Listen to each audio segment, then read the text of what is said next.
ఈ egg chop try చేయండి, సూపర్గా ఉంటుంది. నోట్లో పెట్టగానే కరిగిపోతుంది. టేస్ట్ అయితే సూపర్గా ఉంటుంది. ఎలా చేసేది వచ్చేసాను. 2 ఎగ్స్ తీసుకొని 4 పక్కల కట్ చేసేసుకోవాలండి.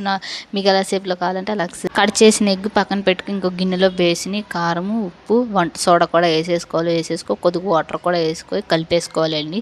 ఎక్కువ పలచగా కాకుండా మీడియంగా కావాలి. అలాగైతేనే మనకి పిండి మొత్తం కలిపేసుకున్నాం. కట్ చేసిన ఎగ్స్ ఉంటాయి కదండి, అవి కూడా వేసేసుకొని కొద్దిగా ఆయిల్ హీట్ ఎక్కిన తర్వాత మొత్తం మనం గుడ్లు అందులో ముంచేసుకొని వేసేయాలి.